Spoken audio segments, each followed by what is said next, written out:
Right. Hello, everyone. I think I'm live now. We've got Mergut and the Duke's End. Hello, everyone. Just wait until a couple more people come in. Yeah, about right. Right. Let's see what's going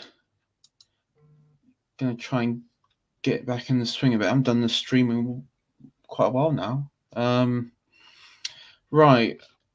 So first of all, title of the stream, we've got we're going to start talking about Wellington Project. So what I've been working on with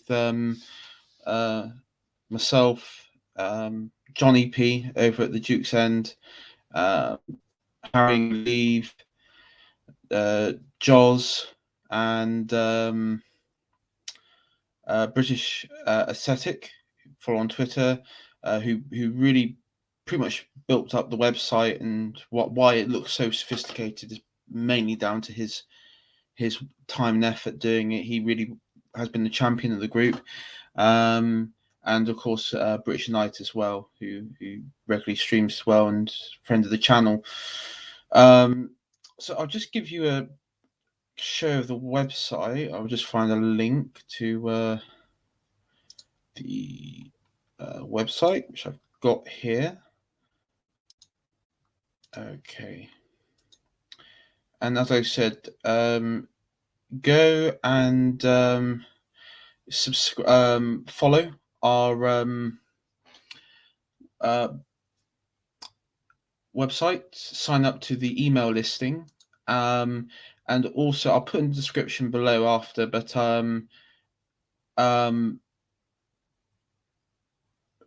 a link to our YouTube channel as well, where there'll be more content available in the future. Yeah, so here it is. So this is it. Put in your email address and you'll be assigned to our newsletter, so you'll get regular updates of our articles and such. We've got some articles up here. We've got our mission statement. So a mission statement there is basically like a manifesto of what us at the Wellington Project strive towards, what we believe in, and on core issues such as the sovereignty of the kingdom, sort of foreign policy, domestic policy, cultural traditions, that sort of stuff, duties, and sort of things that really are not being talked about on the right as much as in this country as it should be. Also the Crown as well, and what sort of their duties that should be upheld. I was going to say the images are loading in a bit slow. Yeah, there is some work being done on the website. So, and we got quite a few. Hello, Iron Jew, Gamonista worshipper. We got someone new, Evidin Insignia.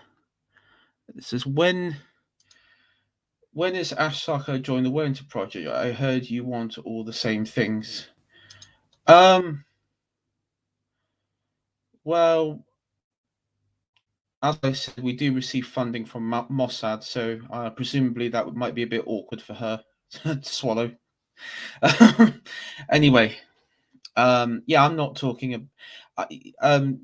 Obviously, we're going to talk about Evola in the next bit, but I'm not going to be talking about any individual persons because I think that nothing good can be gained from talking about it from people who have an obsession of smearing others with false accusations. And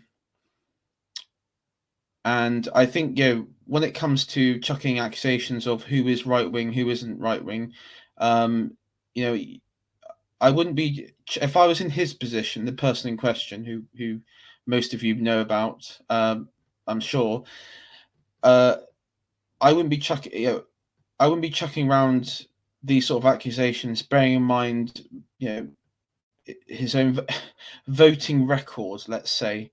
But anyway,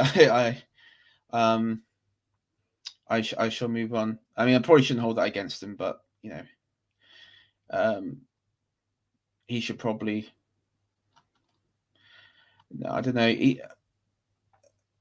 I think the problem is that there's a difference between sort of going down the line of friend enemy and then going down the line of just pure purity spiral. But yeah. Anyway, so this is our mission statement. So go check it out. You can see our British duties.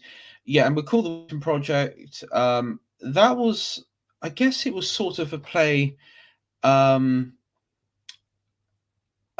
play on what was the Churchill Project, which was inspired largely on the Lincoln Project in America, which was basically those claiming to be conservatives on the right, yet saying, "Oh, we support the left," in this sort of, I guess, sort of like a gotcha way.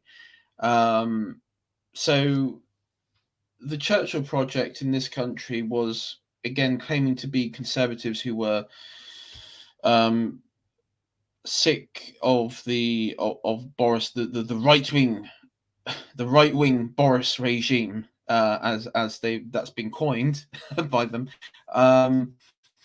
What bloody planet they're living on. I do like the right wing Boris regime, the most right wing government this country's ever seen. And yeah, from what I can see, they were mainly in favour of. It was mainly down to backing Remain. Whether or not there were any conservatives who were part of the Churchill Project, which were pro Remain or sort of pro Lib Demish, I don't know. From what I can see, most of them seem to be opposed to the Conservative Party throughout. I don't think there was any like mass defections over, but that being said, it doesn't really matter because that was sort of what their stick was, and so I've decided um,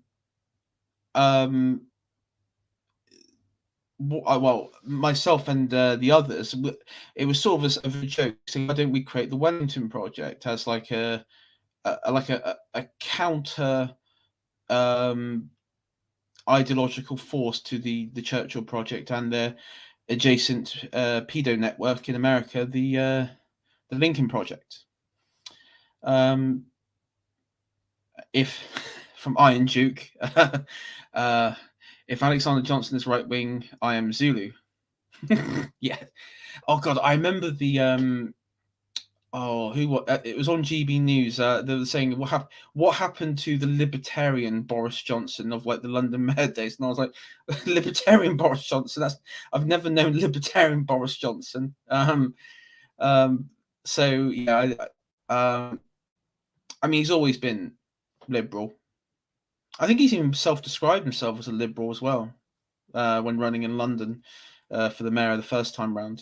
Sort of like that Notting Hill set of conservatives, like your Camerons and your Osbornes and your Goves and such.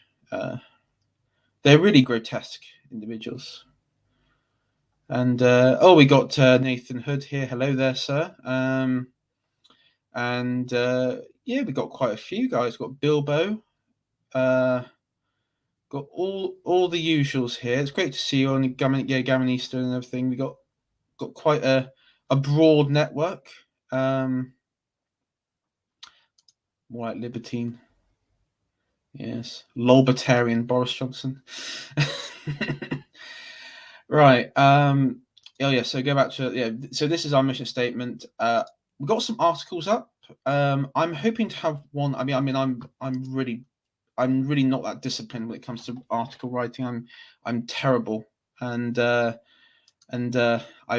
really should be putting some up. But we got some great ones on by Jaws, which is actually I do recommend reading because it's really really in depth on sort of the death of the English rights to bear arms. Because effectively over 100 years ago, the idea of owning a gun and as a form of protection was completely normal, as you would expect it to be normal now in America, and how after 100 years of various legislation and cultural shifts, that this has become a this is seen as something that has never really existed in Britain, yet it self-evidently it did. And he goes into detail of why something like this happened.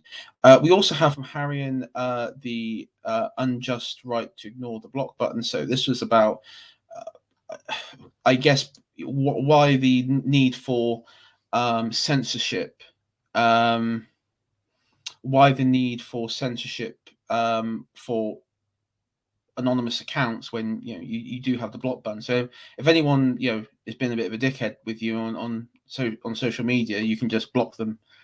I mean, that's sort of what I do. If someone's behaving like a petulant child, or you know or someone with special needs, you just block them, because then move on, sort of step over. But no. And unfortunately, looking at recent moves by Priti Patel, I have a feeling this might be one of the last streams, lads.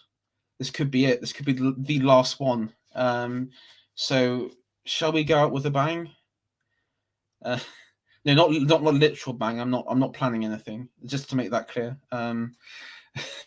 But no, I think that if everything was to be yeeted because of the government, then I mean, as I say, we'll try and back everything up. But we'll go on from there. And then you got someone outside the Wellington Project who and this is very important. So anyone like you guys who are in the chat here, like Iron Duke, Nathan Hood, Mergut, and whoever, and Horace the Cow, anyone, if you've got an idea for an article which you guys find that you guys want everyone else to hear, please write into us and ask us if you could submit an article, because we had one, actually a very interesting one, which is very local, but it actually does drive something important home. It was just by the Artful Lodger, who you usually see about here, and he put together a piece, a local piece. I think it was about sort of waste management, wasted and sort of rubbish collections in Brighton. And of course, this was quite an important one, because it shows the culture of like the sort of green, the green lot, because of course Brighton is a green controlled, both in cultural terms, political terms, in both all sorts of terms. So that's quite so you can write in, and then we got other articles from Harry and Joss again. There's my one. It's about the letter. Do check that one out. That's a sort of letter to people wearing this conservatives. So that's basically conservatives who are call themselves conservatives, but are basically very weak, ideologically empty vessels. And it's basically me telling them to just get out of the way and don't stand in my way. So, but yeah, go check that out, because it took me a lot of time to read and to put together. I've got another one coming up, which is about the sort of assault on a particular MP in Dorset, not the one who was recently murdered, but I started it before the killing, but it's sort of in a very sort of unfortunate way, it's sort of tied into it, because it was about sort of the loaded political language by the left, and how the left gets away with verbalize. I don't want to use the term like words and violence, because that's sort of how the left describes most of their why they talking points from the right, but it's how the left is effectively has massive leeway with their actions and their behavior, where if we were to say go to a Labour conference and hang like effigies of Labour and socialist activists from a bridge, we'd all end up in prison um, for some sort of domestic related threats and terrorism charges and everything. And of course, they doing the opposite. They don't have that sort of problem because there's like some unspoken cultural protection because they are the prevailing sort of worldview in wider society, or in the parts of society that matter. And so we got, and these are articles. I think our first one was the outfall of Afghanistan and the Taliban, and that was quite a good one because, as I stated in our podcast that we did on our Wellington Project YouTube channel, this was all put together by Johnny P. Right before the fall of Kabul. So this is right before Taliban actually took control. Took control of the entire country. So it was quite a good one because it sort of predicted what everyone sort of knew was going to happen. But no, for some reason, nobody in power was willing to say it, both in sort of military and in media terms. But no one wanted to say the most self-evident truth that, looking at this, that the Afghan National Army had no hope in hell, because they effectively were fighting a conflict that had no foundation within the hearts and minds of people, Muslim people in that region, or anyone in that region. But yeah, that was being discussed. So that's it. And our founders. So you got Owain. I forgot to mention Owain. Bugger, this is the second time I've done that. Yeah, so this is Owain, Harry Gladive, Johnny P, British Knight, myself, Jaws, and British Aesthetic as well. Go check them out. Their Twitter bits are in bio there. There's just a sort of overall of ourselves and what our beliefs are and all that. As I say, so that's that.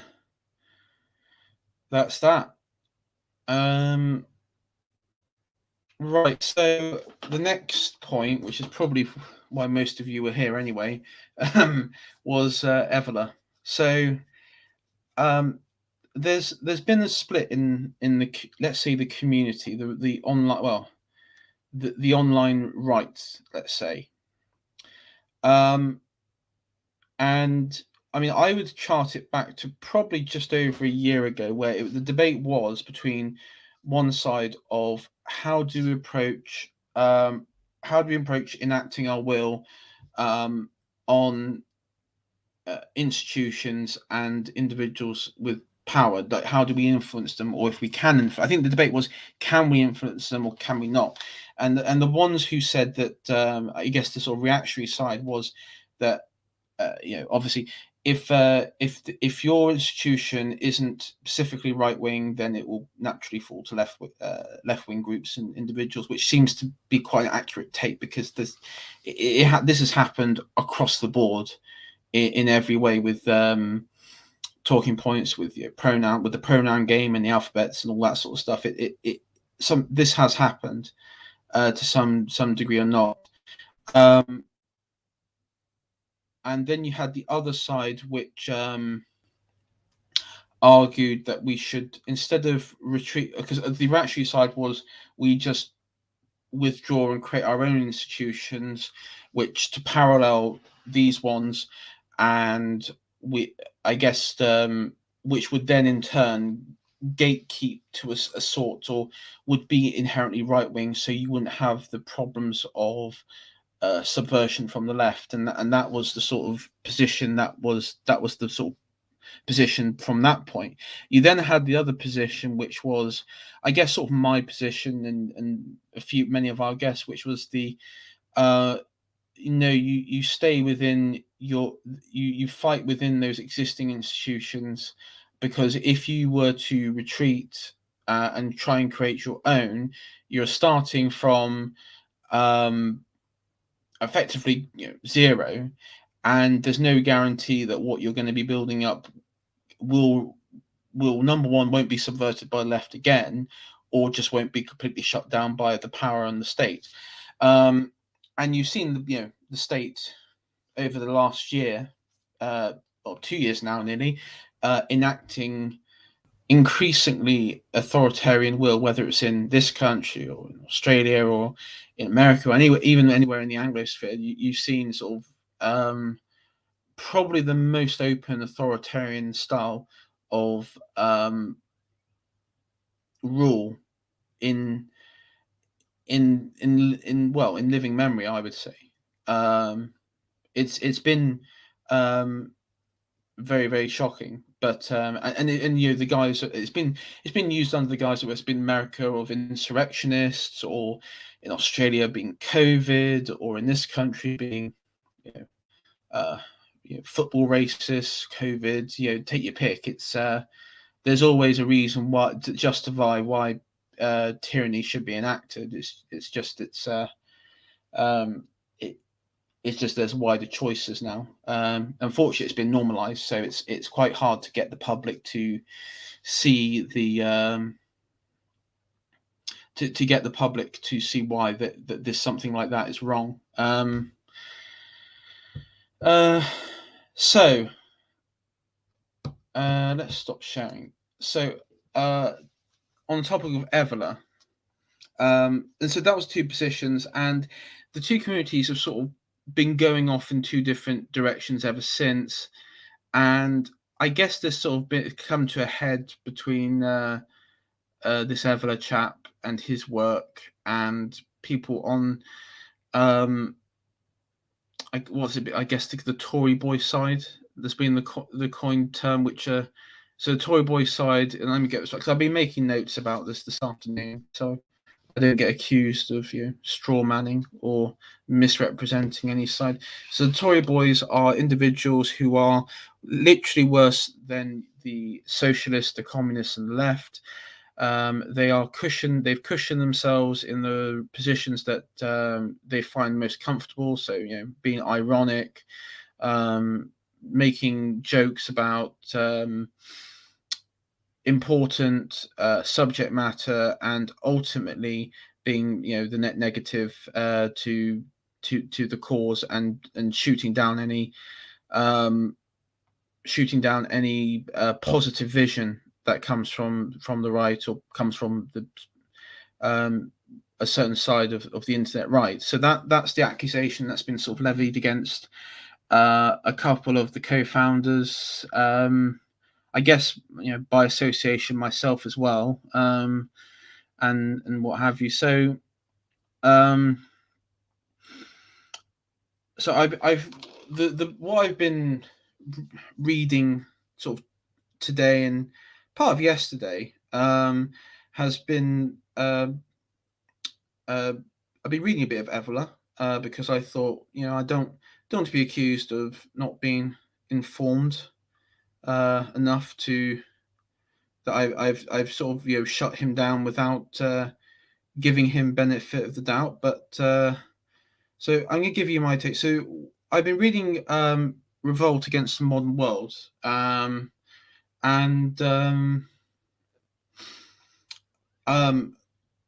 first of all,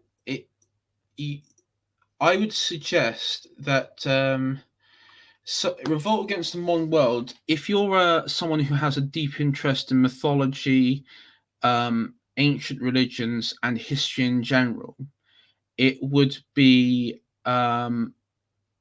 it'd be easier for you to understand. If you're someone who has no interest in history, or has not much knowledge in that sort of history at all, it would be quite hard. It'd be quite hard to grasp in what Evola was trying to portray. And I mean, I will state, just for the record, there are some things in there which I believe is a truth from a traditional point of view, as a traditionalist, in what he was saying and what he was getting across. But I think, I mean, there are certain points in there that I don't agree with, and and I'll explain why. But yeah, we'll get into it. Nathan Hood just says cope against the modern world. He does. Okay, so just a disclaimer for sort of the Christian lot who may be viewing this. He does have and I think it's a symptom of the late Victorian sort of romanticized version of heathenism and paganism, and he comes to the conclusion that in fact that the society should be reformed under like a sort of new Roman neo-pagan movement, rejecting Christianity out of hand. And I mean, there's multiple problems with that. And number one, the reason why, and then this is something I cannot stress enough when I say this, the reason why paganism as a uh, religious, cultural, and even somewhat political institution, why these fell, even Roman, the most organized one of them all, the Roman pagan pantheon fell to Christianity was one simple reason. Paganism only derived from oral tradition. Christianity derived from oral and written. And um, in Evola's term, because he says that about myths being recorded, right, and not written down. And the point is that there is significant evidence to show that this is in fact important in the sense it keeps your culture and your religion pure from any subversive elements on the outside. Because one of the problems with the Roman pantheon was, as the Roman Empire, of course, expanded and spread and adopted many cultures and civilizations, especially in sort of the Greek East, Egyptian East, and such, that many gods from there would be included into the pantheon, be worshipped back in Rome. And then, of course, you would have, in the late 3rd century, you had a pantheon of Roman gods which would have been completely alien to Romans, to say Julius Caesar back in was it 40 odd BC. So there was a significant change that effectively you had like the gods of Isis, you had the gods of Horus and Serapis, which weren't native to Rome, but they became an important factor of the Rome. And you had the cult of was it Mithridates, which was very common in Roman soldiers. And there's actually I think under the city of London today there was excavation of an old temple to that. So it was quite widespread. And I think in many ways the one thing that was continuous to Roman tradition was Christianity. Mithras, thank you, Duke Sen. Sorry, that's the god I was thinking of. Yeah, he a Persian god or Persian figure who I think the symbol of that is it like him slaying a horse or something like that? I might be wrong, or him riding a horse, or something like that. And that's the one, yeah. Mithras, main Roman legionary god, very common amongst Roman legionaries, especially at the end of the 3rd century. A bull. Yes, you're right. It is a bull, isn't it? A horse, not a horse. And, yeah. So these sort of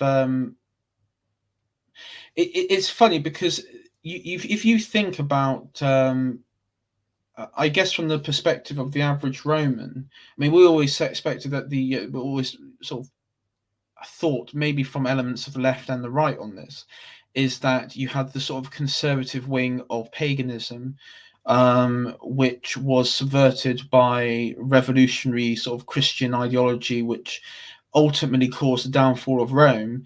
But then if you look at it on the other hand, say, for example, one could argue that by the average Roman citizen of the second and third century, that actually the only continuous prevailing culture within, I mean, remember, within the lifetime of that particular Roman citizen, his ancestor, his father, great grandfather, great grandfather, the persistent um the persistent religious force which hadn't changed from the first century to that point in the third century was Christianity.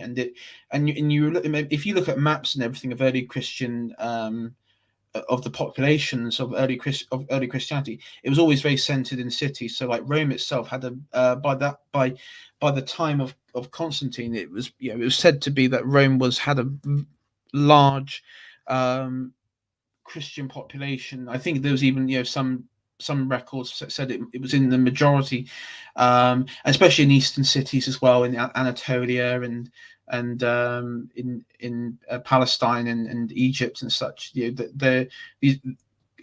Christian centers effectively were just absolute majority outright, in population terms. So I can see why. And unfortunately, the problem was with the sort of romanticized period where you had this sort of, I would say, hyper revisionism of like your Vikings, of your Germanic barbarian culture, and of course of your Hellenic and Roman paganism. It didn't. It wasn't a reaction to the reaction to it, I think, of, oh, Christianity destroyed it. Well, yes, it did, but the reason it destroyed it was because Christianity was better. Because it was actually in sort of a sort of Darwinian fashion of like survival of the fittest. It survived because it made itself Roman, and it survived and it was Roman because when Western Rome fell, when you had the Franks pouring across and settling in the old province of Gaul, and you had the Burgundy tribes, you had the Visigoths and the Ostrogoths and what have you. Those, while many Roman institutions collapsed in on themselves, the one thing that did persist out, in quite easy fashion as well, was the church, because it was able to,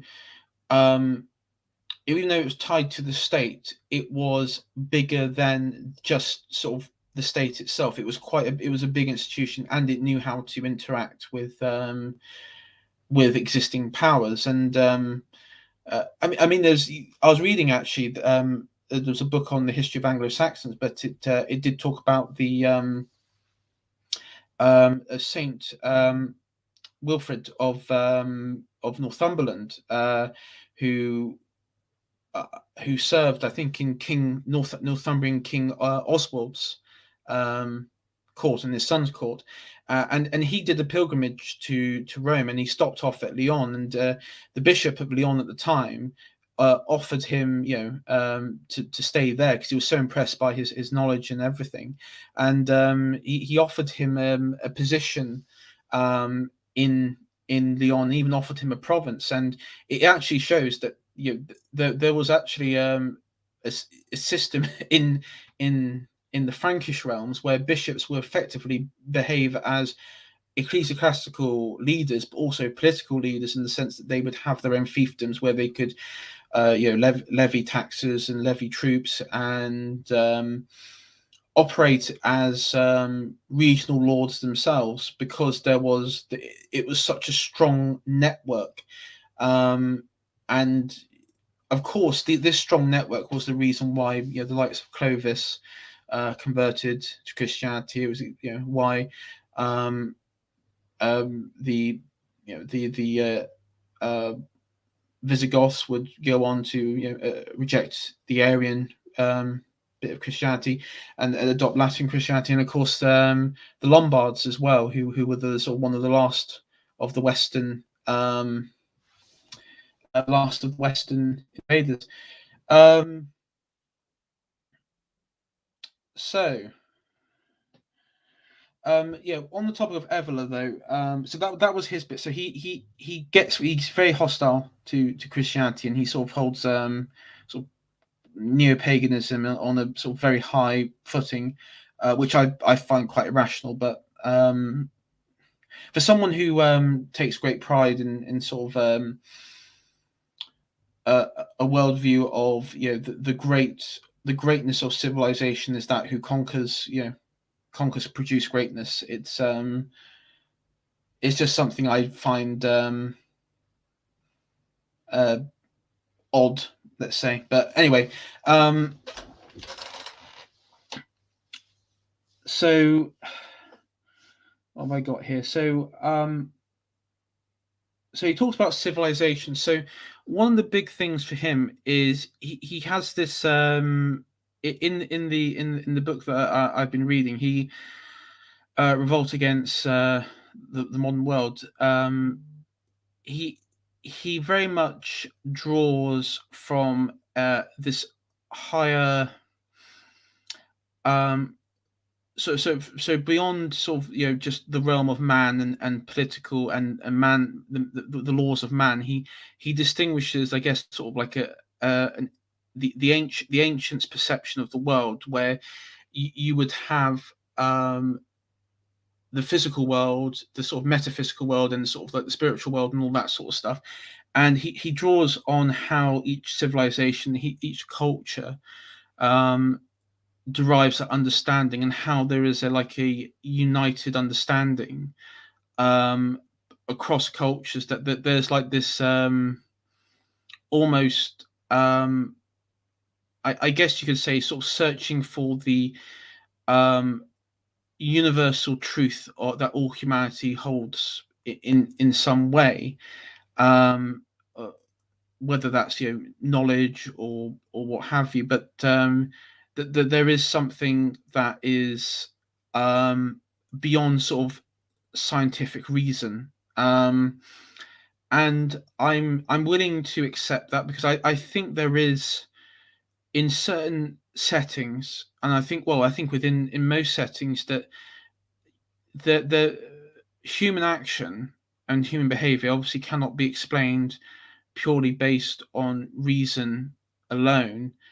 Um, and you'll go. I mean, not all everyone listening here, but some of you may go, you know, throughout your life, and never experience something which um, is something that cannot be explained, or cannot be you cannot reason with through a modern lens. Whether it's like some sort of spiritual or religious awakening. But I mean, I've definitely had an experience of something of like that, where um, I guess I wouldn't say I saw like a bigger picture, but it uh, changed a perception within me, where I didn't see the world as I did the day before, and it did have a sort of profound effect on me. Um, so I can understand, and I do agree with that sort of belief, that there is some that that there is that the base of any culture, or any sort of thriving civilization, is that there has to be this underpinning, um, that isn't just, you know, based within more like within the mortal plane of reason and reality, that and I think it's also natural to human instinct, because I don't we aren't natural atheists. In fact, I think, you know, most of the world's today of and this is what I think whatever it gets into, is that most of the sort of um, world beliefs that modern people have, when it comes to, you know, faith, when it comes to beliefs, when it comes to perceptions, is all like a form of indoctrination from the current, you know, the current power, and it's not something which is natural. And there's something I've always said, that, you know, one thing that's always a benefit to people, if you're a conservative or something, is that your ideology is natural. You're not born a revolutionary Marxist. You're not born a socialist or a liberal, or a bio-Leninist or anything. You are born a conservative, um, and I think in that sort of respect, Evola is right. Yes, he is right in that way, and I think one of the problems is that he points out was that some of that knowledge, that sort of the sort of the myths and the importance of myths being passed down through generations. Um, Number one, it ties you to a place and to a people, but it the lack of that means that the past is no longer a myth, and in fact, the past can be um, reasoned and rationalized and conceptualized through a modern lens, and then that's why you have problems like um, I mean, away from the people who wish to take down statues, but the people who are sit on the sidelines and will say, "Well, actually, I don't." And I've seen this where I live. When you have uh, a Sir Francis Drake statue, and you have people who can't argue against bringing a statue down because, from their perspective, well, yes, because because he had some relations with the slave trade in this area, or because he committed like a war crime in this area. And the trouble is, when they're approached with the sort of modern rational mind that there's been indoctrinated into them, the left makes sense. They do make sense because, of course, in that sort of perception of the world that they exist in, everything that everything that is that's fed to them will always make them come to that conclusion that, of course, that statue should be taken down. Of course, it should be. He was a horrible individual. Don't you know what he did? He enslaved people. He killed people. He was anti women's rights. But this is the sort of thing that it comes to, and it's it's something that is we must reconnect with, and to reconnect with it, I mean, I've always said, and if in the ideal world, if AI Shaitori ever became the dictator of Britain, my first thing and my first like 2-year plan, let's say, would be to absolutely obliterate the education system and then rebuild it um, um, in my own image. And it's just Iron Duke said he had nothing to do with the slave trade.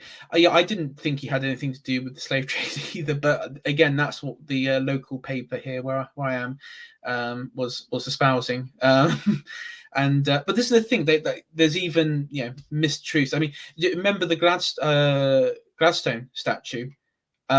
He was was it his father or grandfather had some stock in some trades company which operated with slavery in the West African company. So he wasn't even directly involved, and yet they were, the mob were demanding his statue to be removed.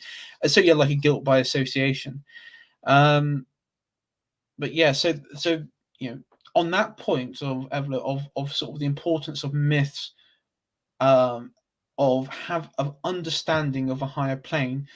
I mean, it'd be difficult. I mean, I know that there are some people who are, skeptics and atheists and what have you, watch this, and this might be a hard pill for you to swallow. But if you want to go down the line that seems that I want to go down, that others want to go down, there's something you might have to open yourself up to try and understand, and it will be difficult. But if it might be beneficial. I don't know, because it's hard to really see how to tell how that will react. I mean, I don't have anything against atheists on an individual level, people, because to go do a political answer. Some of my best friends are atheists, but I think it's it's a philosophy of a very much a sort of very toxic modern phenomenon, which is very damaging to culture, history, and society than greater than anything that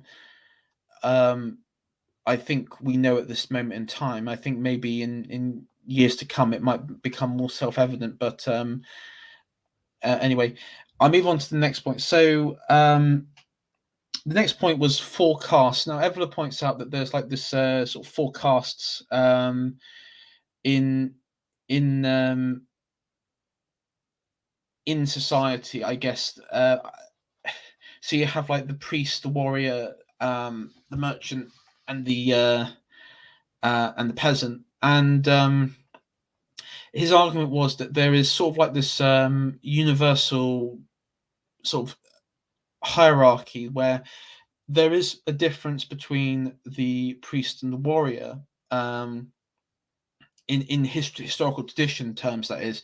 So in the East, the priest, because by the way, the priest also can be included as the scholar as well. It's a term that both use. Because I mean, a lot of spiritual religious leaders, whether it's imams or bishops and everything, were also deeply involved with philosophical works and everything else.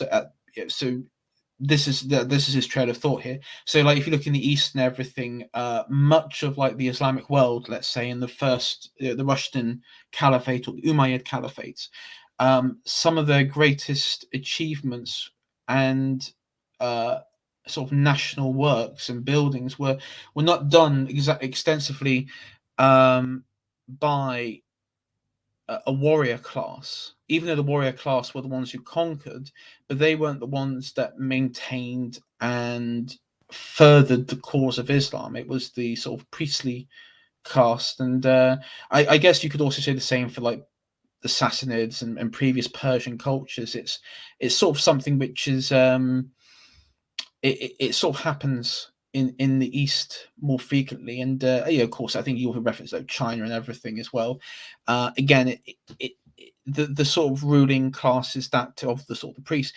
And then of course you're in the Dark Ages and everything. You look in the West, it was actually, instead of the priests, it was the warrior class, which were the determining factor of power and how power is sort of subdivided. And as I said earlier, you talk about Wilfrid's account when he went and met with the priest of the bishop of Lyon. And the bishop of Lyon was basically a warlord. He had his own men at arms, he had his own warriors. I mean, Wilfrid, I think in Northumbria, he had his own warriors and his companions and his mead halls and all that sort of stuff. So even within the priestly class, they were still acting as warriors. And you then had, of course, the peasants, who were the class that would serve, but also be across all cultures, would be the sort of one class that would have a relationship with the priest or the warrior class, but it'd be a very sort of personal and almost united relationship, in the sense that they would it wouldn't be the sort of hostilities that we're told that happened in history between the peasants and the nobility.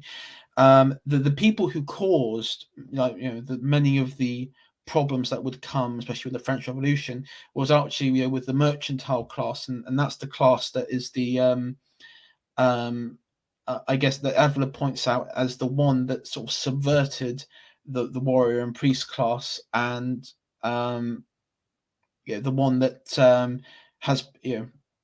has caused much of the problems that we see today. And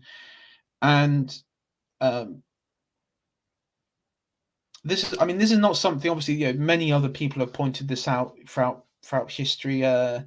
I think I'm just trying to think who else has been pointing this out.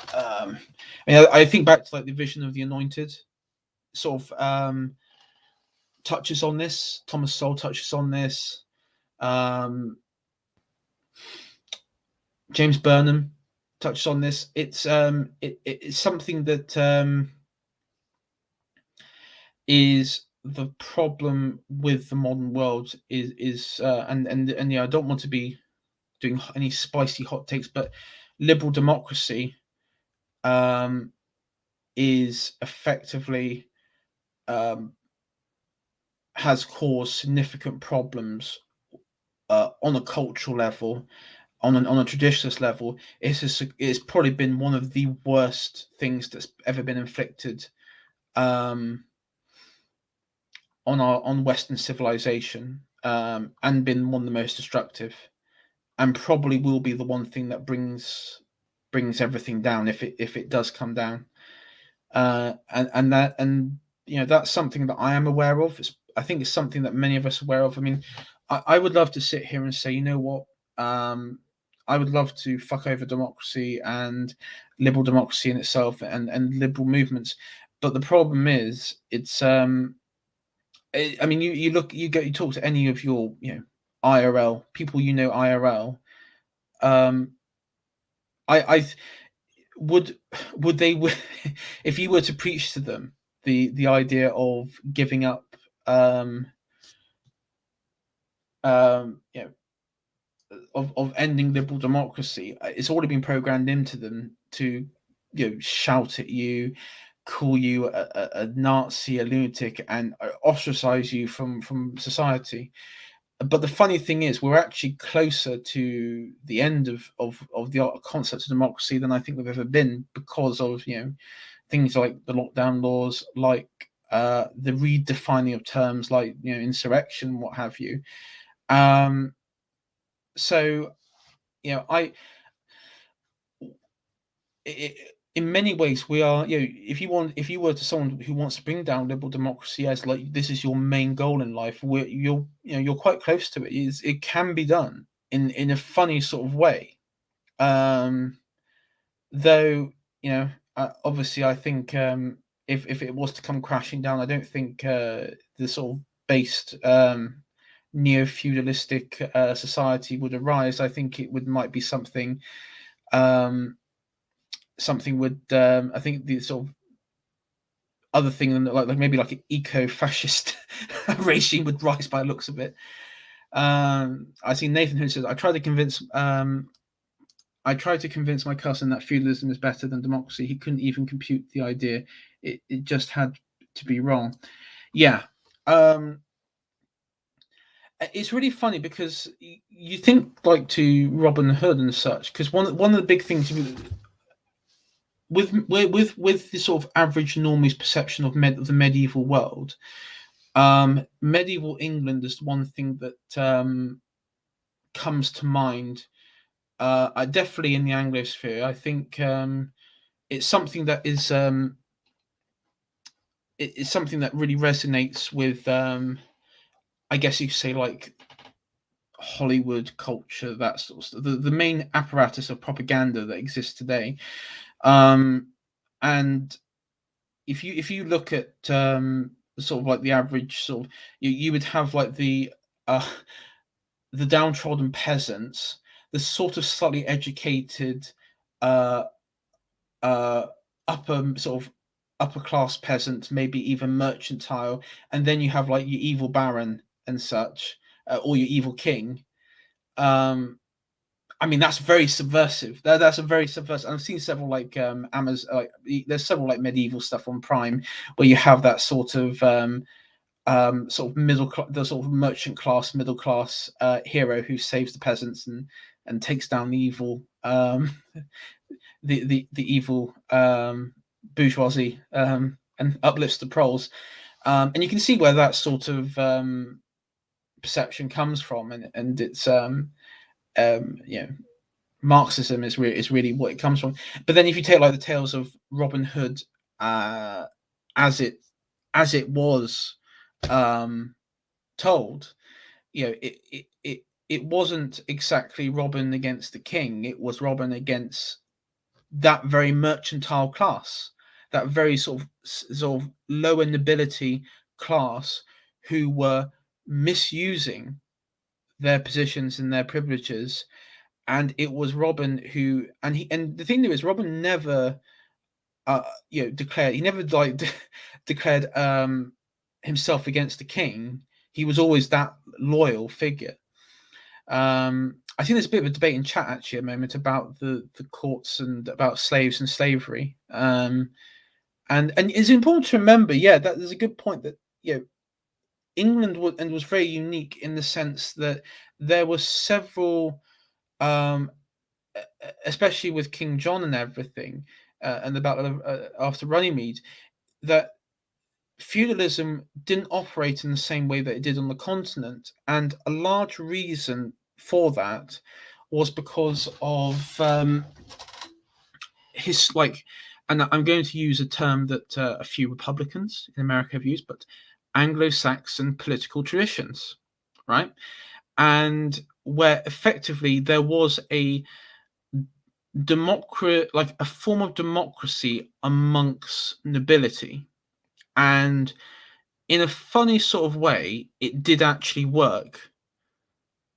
But of course, with the Norman conquest, the Normans brought the sort of systems in place that existed in France and in the continent, and it caused friction amongst the Anglo-Saxon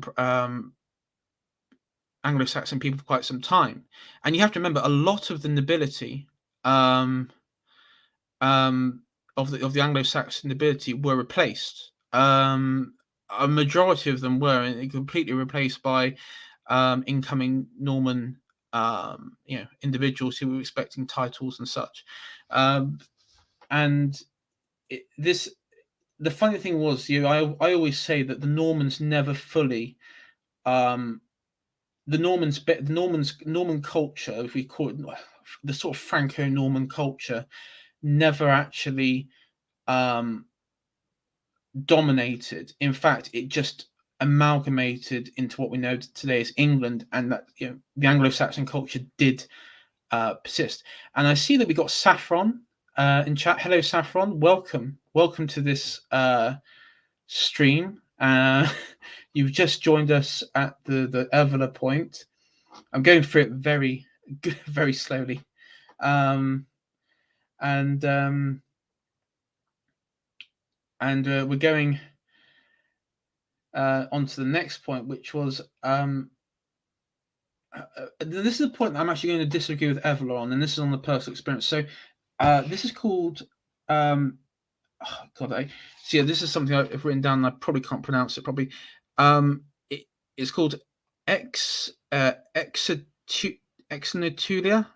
It's basically if you live abroad, or if you're from a certain culture and then you grow up in a sort of barbarian-esque culture, then you lose you're like an absent. It's a complete absence of your sort of mother culture, and your which derives itself, as I said, from the metaphysical, spiritual, and political one. It completely deprives you of that that reality. And I mean, for me, I wasn't born here in the UK. I was born in a sort of in a Muslim country.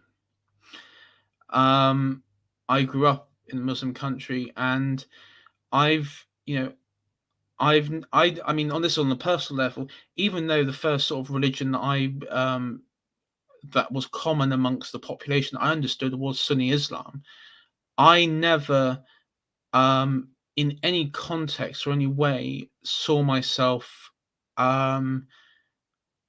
as part of that, or corrupted by that, if that makes sense. In my it's not something that I can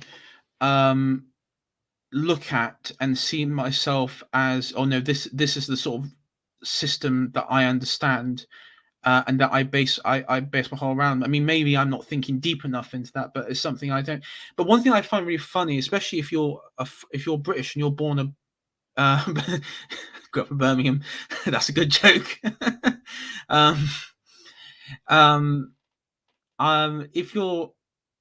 If you're British and you're born abroad, or when I was born abroad, you actually have a greater tie to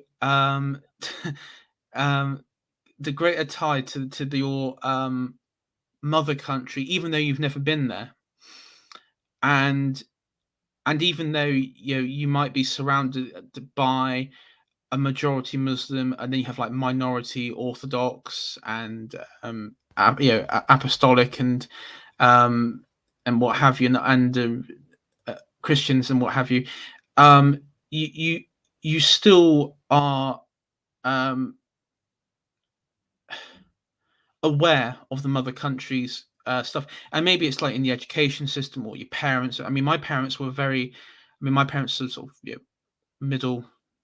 upper middle class, so they had like and of course they had a deep interest in history and sort of English culture. So maybe that benefited me than it would do most other children. But for me, that was never a problem that I felt absent because I've been abroad of that. And in many ways, what's quite interesting, I mean, because this is in the Middle East, Christianity was birthed, raised, and flourished within the Middle East, and I lived about a couple miles from where St. Paul made several of his first missions.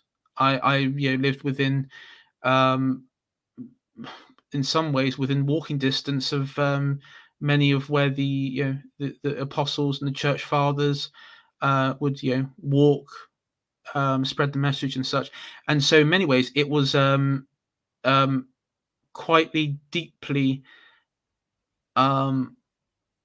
more connecting in many ways. But yeah, so I'm yeah, that's just my bit. I say people are sort of calling me AI is brown confirmed. I cannot confirm or deny. What's the other ones?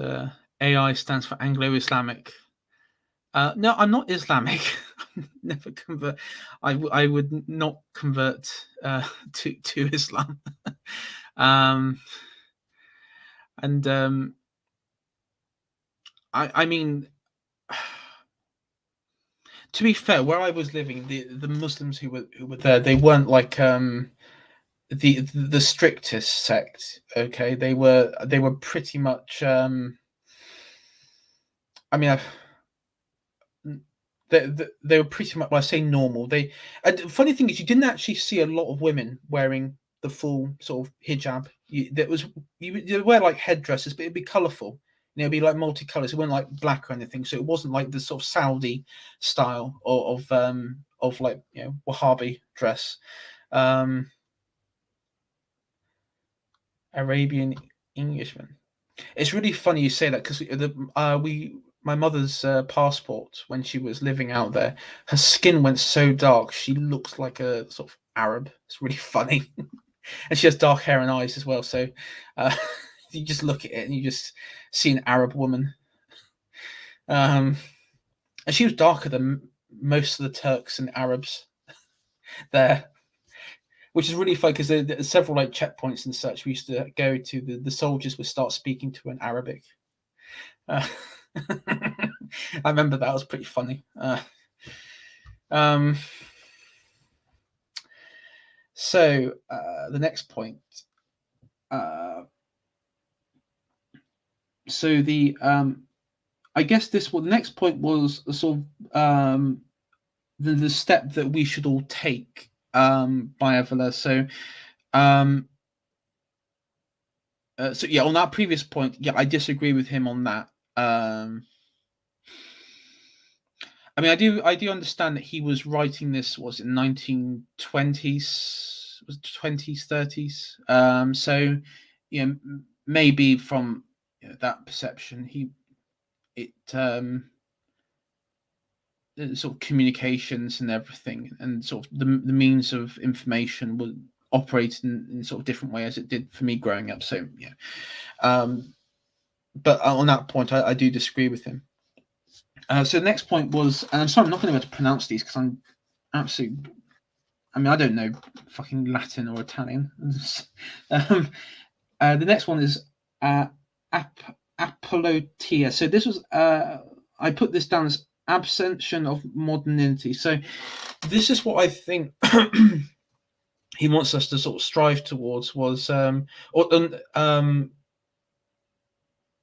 modernity is the problem. So that is why we have, I guess, rejected in our culture in the West and in any way, the sort of the metaphysical and the sort of spiritual realm, and that any sort of new perceptions of spiritualism is done like through, as a like sort of cringe neo-pagans or fortune tellers or anything which people that belong on a pyre with all the other heretics.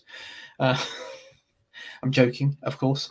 But yeah, that's sort of the perception of that. It's he I mean, he just calls it fake spiritualism because it's fake. It has no natural grounding in any sort of tradition and being passed down from the generations. It's all like an astroturfed concept.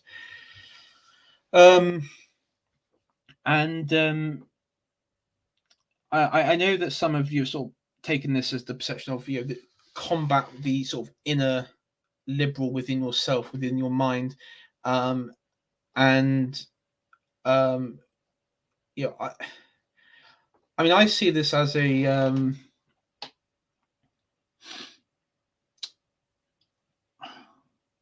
how do I put this?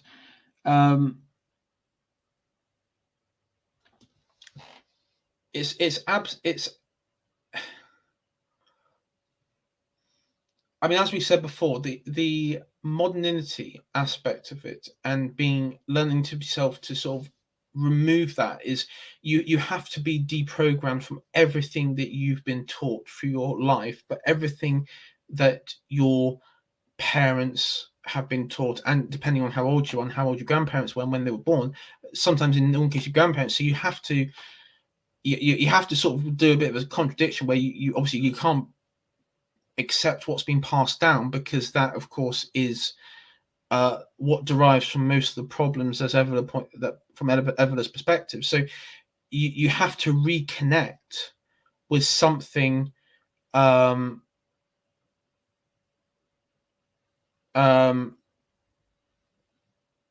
you have to reconnect with something that stood before I guess the downfall now, and reconnect with it on the sort of the levels that people and heroes in antiquity time, which seems to be Eliver's like the one sort of point in history that he greatly admires, and sort of that relationship. Because the point is, I mean, and this is something he points out, is the idea that the church and state is a separate thing, or that it's normal for it to be separate, is just completely baffling to me. It can't be separate. It cannot be separate, especially if you're looking through the lens of like of a monarchy, because and this is what Blair tried. One of Blair's big things was that he wanted to he deconstructed the concept of church and state in the idea of all religions in Britain, that being Anglican, Catholic, Muslim, Jewish, Hindu, Sikh, all those sort of groups. They're all equal. They're all equally worthy and united in the same sort of cause, which is not true, because of course Islam, Hinduism, Sikhism, it's not uh, it's not an organic, natural faith that was grounded within Britain.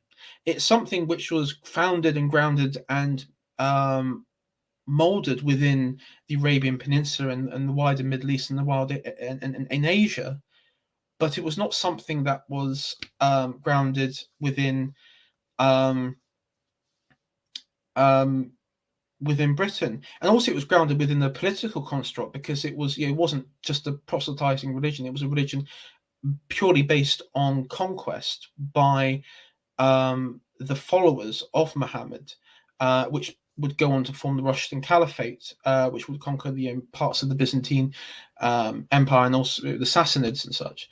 And I mean, and obviously, what's chucked back to you is, of course, the the fact that, okay, Christianity isn't, and I think this is where a lot of the sort of neo pagans on the right have a sort of go, is that Christianity, okay, well, you say that, but Christianity isn't native to Britain. But the point is, it kind of is, because there is a sort of subtle point, because you have to understand Christianity was developed within Britain, within the political construct of the Roman Empire, and religion in the Roman. I mean, religion is a word that, Latin, religio, was it religio, religii? It was part of the Roman state. It was it wasn't inseparable from the emperor, the Senate, the institutions, the law. It was part of that state. And when,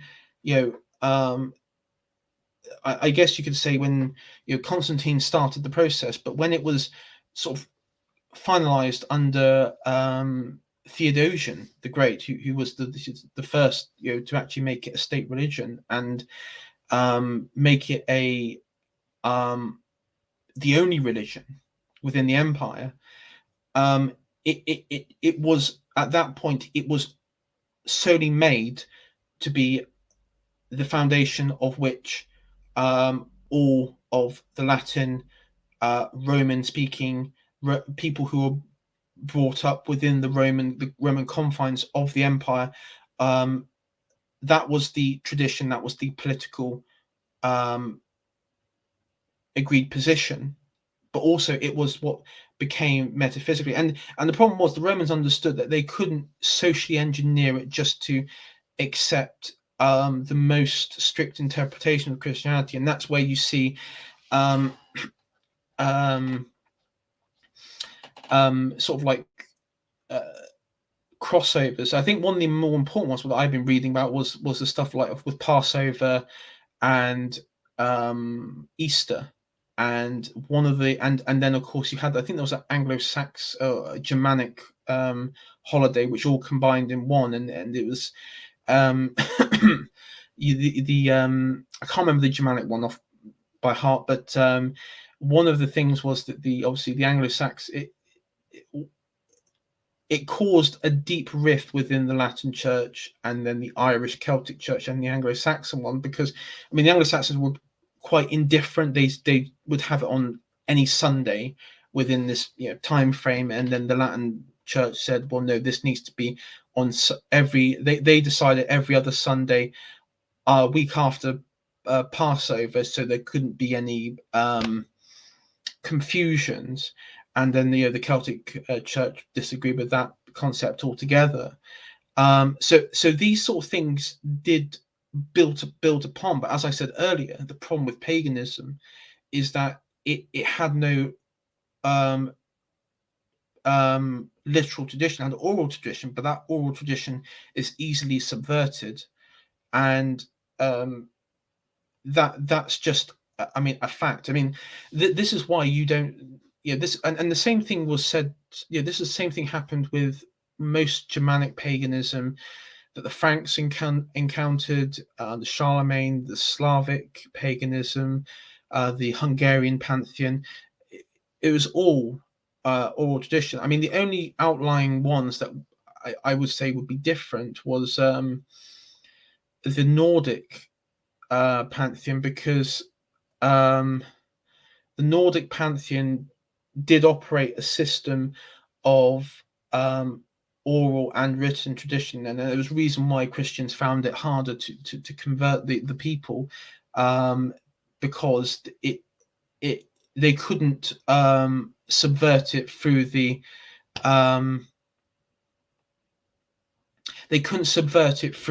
the normal ways that, I mean, when I say subvert it, I don't mean in negative context. I mean it just in pure tactical sense. They couldn't subvert it in the way that they had been able to do in the past. And I mean, one of the things you see of Christian missionaries is they would have gone to the regional king or lord, got involved with the court there and the court politics, win him over, and then get him to baptize, and then get his subjects baptized. And that's how the conversion of Anglo-Saxons happened.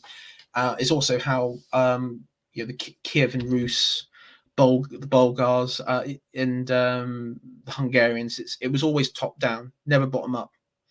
The only bottom up, I mean, I don't think. I mean, one thing I agree on sort of the reactionary right is that bottom up movements don't exist, or if they've ever existed, they've always failed, and we've never heard about it because history doesn't remember failures. Christianity was not a bottom up stuff; it was top down. There was it was the fact that you had bishops who surround themselves with Constantine, with emperors leading up and after Constantine, was no sort of mere chance. It was a deliberate decision because they understood of the real of power dynamics, and that's how the game is played. So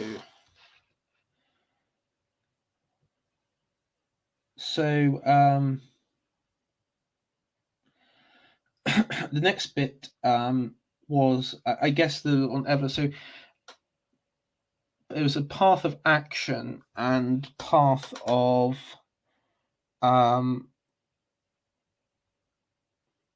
actually I can't read my own writing. Path of, there's not contradiction. Path of action.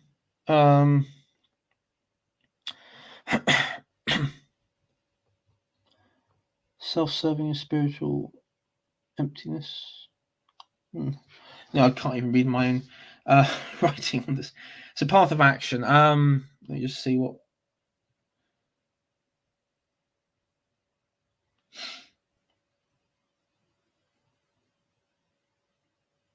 So I guess this sort of goes back to sort of the warrior and priest sort of aspect. So a characteristic that exists within, and remember, within Evola's work, this is all within men. This is within men, because this is within a natural within nature's confine. This is something that is seen within men. And I mean, as we've said on the Wellington Project here, I believe that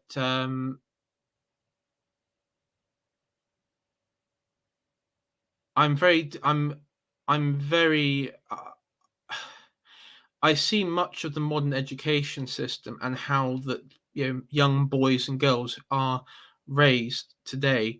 It's very much number one, it's very one-sided because the education system is tailored towards sort of young girls and feminine girls, especially the examination system.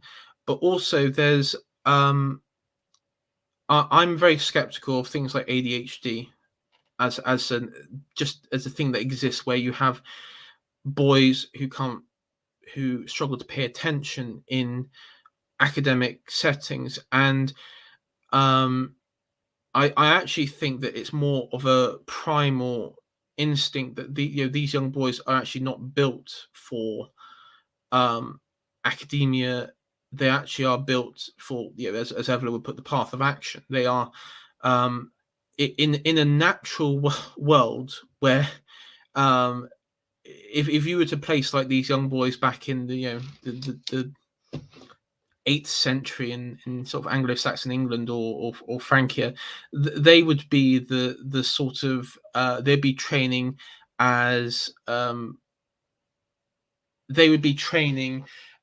like wards to warriors, or they'd be taken up as apprentices. They would be raised in that warrior class, or even that priest class, or something like that, into court politics and such. Maybe the priest one would be for the more academic types, but those definitely kids with ADHD be raised into a warrior class, and they would be molded within that framework, which is it. And the uncomfortable truth that the modern world doesn't want to say is that it's so natural for humans to be warriors and to go to war. It's such a natural thing, even though it's so horrible to think of, but it's such a natural thing. Um, and the problem with modernity is that we are just constantly fighting every natural urges that we have, um, and then when it doesn't work, we then have to redefine it to try and sort of, in many ways, cope and explain it away. And yet, it's just, people know it's not real, but they can't articulate it because they can't get beyond the um, they can't get beyond the reality of it. And as Andrew says, only the dead have seen the end of war, and that's true. And I always think back to, like, um, and this goes back, I probably, as Evola would say, like, the how would the ancient ones, when they used to treat war, I mean, if you look at Anatolia, right, there was a grave, a mass grave discovered in I think, in the rock, in the mountainous region in Anatolia, where you had like I think it was like 300 phalanx of Alexander's phalanx, and they were just regular troops. They weren't, like commanders or anything, and they were put in probably the most beautiful artwork, which is unique to individuals. And then you take like the terracotta warriors in China, and each one of them was sculpted, and not like in generic way. These were like specially individualized, and it's because the power, these warrior kings and such, and the priests and the people who, even though these warrior classes were, they were derived from normal stock, but they had great respect for the dead because the dead were heroes.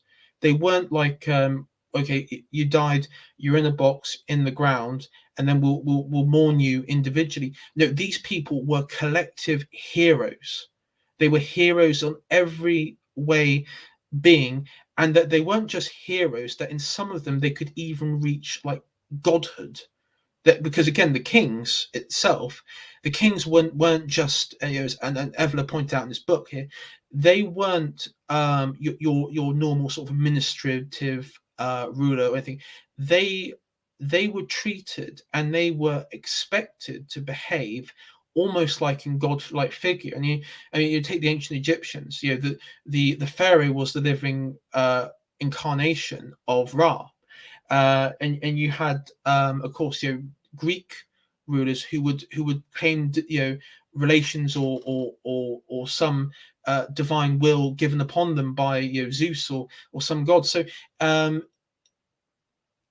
it, there was this clear sort of chain of being, and it wasn't. I mean, I want to say, just dumb it down to saying there was more care, but in many ways, much of the horrors and much of the things that we are scared of today, the ancient ones were able to um, confront it in a way where they, in such a stoic way, which really offset from what the horror of it, of like death, destruction, um, and that things that we conceive today of, like, just all the worst things you can think of today, that you see like on the news and media, but they were able to contextualize it into this sort of chain of of sort of a natural order of things that happen, and just accepting it happened,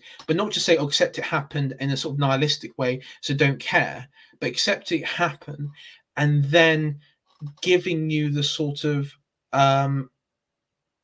will to continue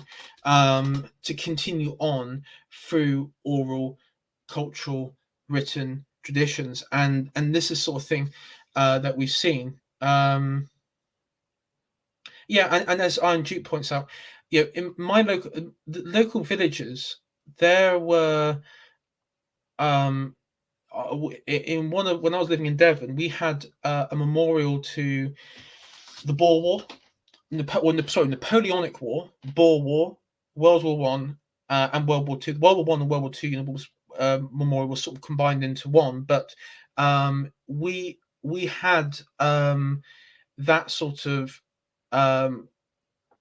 commemoration. But what was amazing what was amazing was if you look at old photos, like in the church or in the town hall, of like with World War One, there was almost like everyone in the village would turn out in memorial or celebration when the war came to the end, and the soldiers when they were returning were worshipped as these great warriors, even though that they witnessed and they went through. I mean, and the problem with modern warfare is it modern warfare increased the cost of um, increased the cost of life, and it just increased warfare and changed warfare to make it so fast paced that you know it it was you couldn't I mean, if you take like an ancient sort of warrior king, you're going with a sword and shield. Every move you do, every decision you make with that sword and shield is based on skill and skill alone. But when you're shooting each other from across the battlefield, you don't have that control over your destiny, over your life. And that was, and I mean, that's the problem with modern warfare, and why it's it, it's just so awful, just so awful. At least if you were in the Battle of Agincourt, or or the um any sort of battle. I'm just trying to think of ancient battle, the battle of like Taurus or something like that. At least you had um the the the the survival was ultimately down to you and your skill as a warrior. Yeah, and again, in ancient times, um, these warriors as well. I mean, as much as I love the modern army, I couldn't. I couldn't join the army now, and I'm just not fit enough. I know that on basic training I would fucking absolutely die. Basic training. But you go. I mean, if you read about like the Roman legionary, they would have, like, in some cases they would have to march in one day 30 miles and then fight a battle, carrying the like extremely heavy equipment.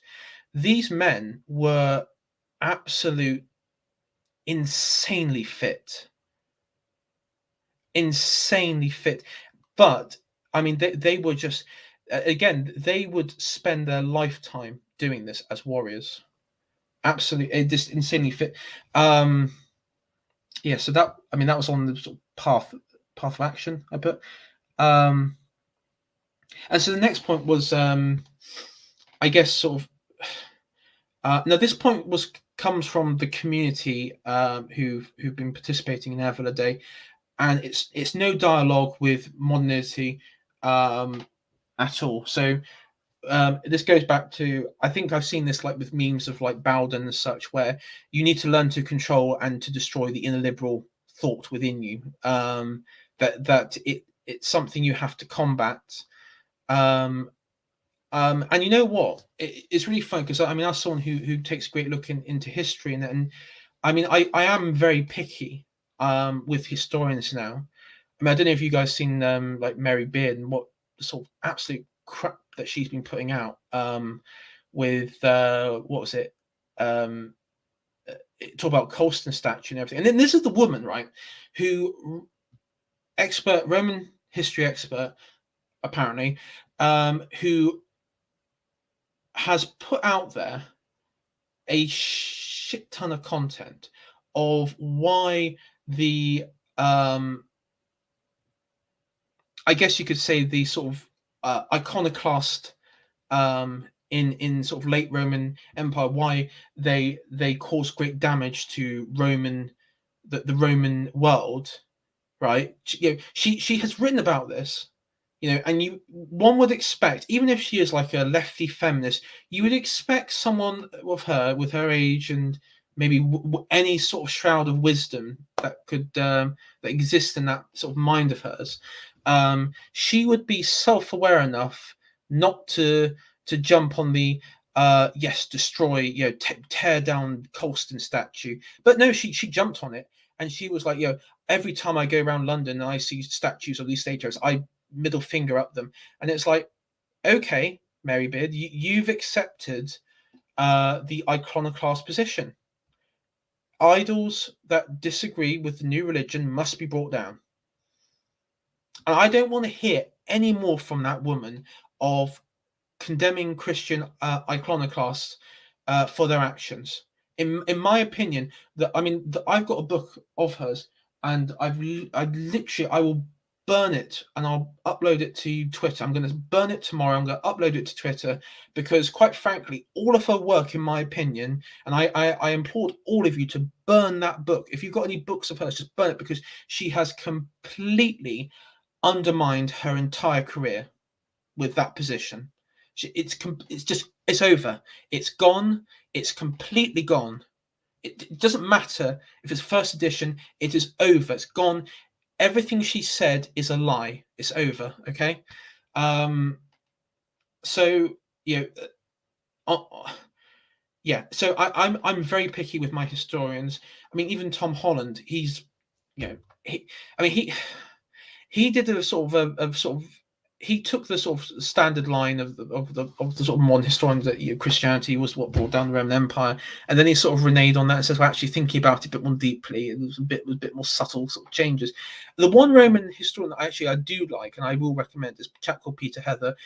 He did one on it's Roman barbarians and the successors of Rome, and while he's more specialized with the Dark Ages, he actually does have a very good understanding of late antiquity, and he really is. He does not put a modern sort of spin on it. I got recommendation. What was it? Dr. Adrian Gosworth is the best historian for ancient Rome. Oh, that's good. I'll check him out. Is there any books particular that you recommend? Then because I'm it's really funny. I know a lot about the sort of late Roman Empire, but I don't know why I've never got into the ancient Rome. Maybe it's because it's Republic. I don't know. Republic. I have like this sort of allergic sort of reaction to republics and consensus politics.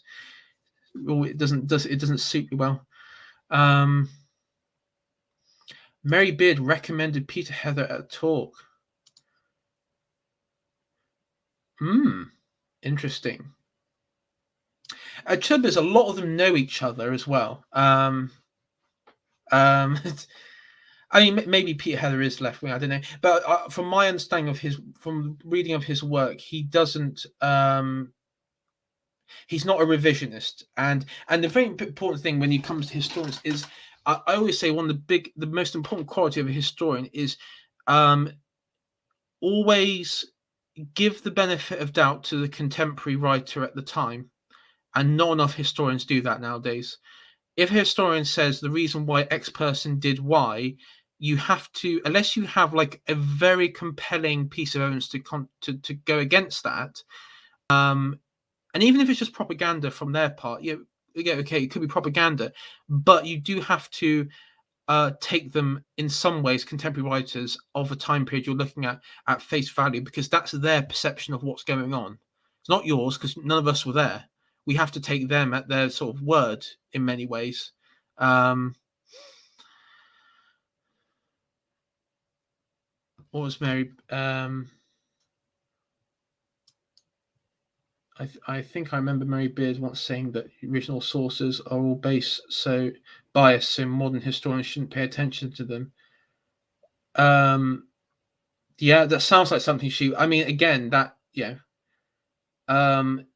it's pretty. I mean, it's a real terrible thing to say to anybody, because it effectively creates crap. I mean, it's just she's encouraging the sort of next generation of historians to be absolutely clueless idiots. Okay, so this is the recommendation: the Roman army at war, 100 BC to 200 AD by Adrian Goldsworthy. I'll definitely check that out. That'd be really cool. Cool indeed. I think that covers the Sulla and Julius Caesar, Augustus, and Titus, and all those sort of emperors. My favorite emperor is oh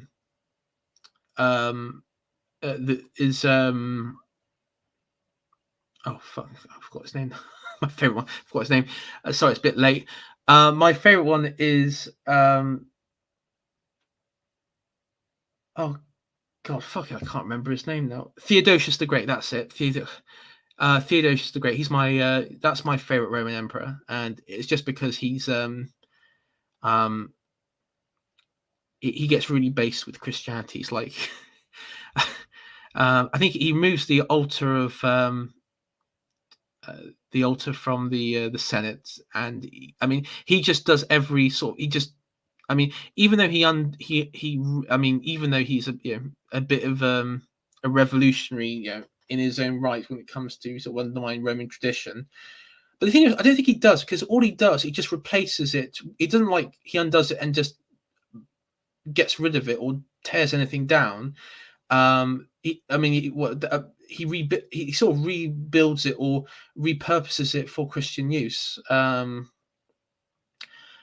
I mean, if you were someone who wanted to find the most important political figure in Christianity, he is that person who's the most important, because I mean he effectively raised the population of Christians from like about 15% round up to about at least 70%. Some records suggest. So he was most important one.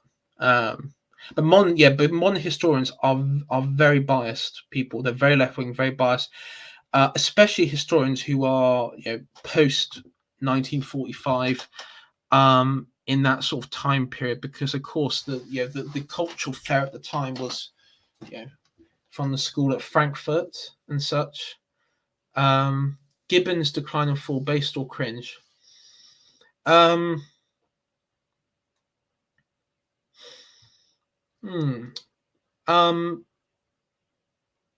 would say a bit of both. I mean, that was recommended to me by who recommended to me that? It was Economic Erudite. I read it.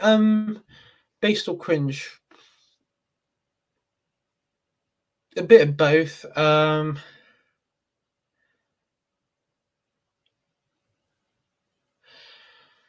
Yeah, I mean, he did raise some important points in that. I mean, I would say it was. It's hard to tell. I mean, it's all a bit cringe, isn't it? Really.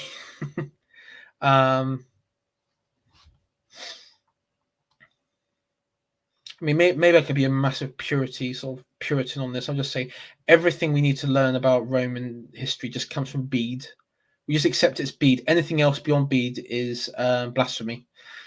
There you go. This is my purity spiral.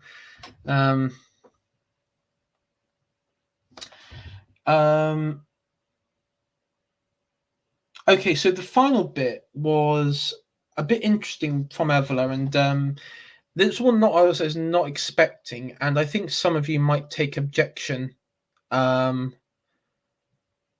chat here, but it'd be interesting to see, and then we'll get out of here and finish off the stream. So the bit was effectively the spirit, the spiritual nature, the nature of the spirit is more important than blood. And so, I mean, effectively, on terms of race and everything else, it doesn't really matter as long as the spirit is it doesn't matter about race, in the sense that as long as all these races have within them the same form of spirit, and sort of understanding of that chain, then it it's not an important to be worried about. I mean, I would say on that, I mean, I sort of disagree on the point of that final point, because if you look at, say, America, and this is well documented in sort of surveys, you look at the black population, they're overwhelmingly Protestant, Christian Protestants, overwhelmingly. And then you have, like, especially in the deep south and such, and then of course you look in the deep south, the white Americans in the deep south, again, overwhelmingly Protestant. I, apart from, I think, Louisiana and places like that, in maybe Florida, I think Louisiana there is, and Texas and such, you do have like a more Catholic influence, but you have both sort of shared understanding, even though denominational difference. I mean, maybe Evola is saying that it has no denominational difference, all has to be unified. Then you can have that sort of peak unity of that of spirit. But I mean, I don't know. You have the Southern Baptists and Baptists.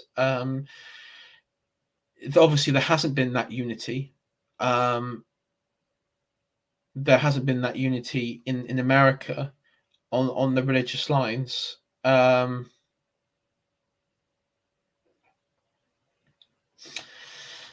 It is just something that dawns on me, and I mean, I will say this, and this is something that again might not be popular, but I've found, because I live in an area where you've had like a recent sort of, over the last 10 years, you've had like most places in the UK, you've had increased immigration from Eastern Europe, from southern Balkans part of Europe, but then also from like our former British colonies in Africa, like Nigeria or Zimbabwe or places like that, or Rhodesia. We don't call it Zimbabwe here, we call it Rhodesia.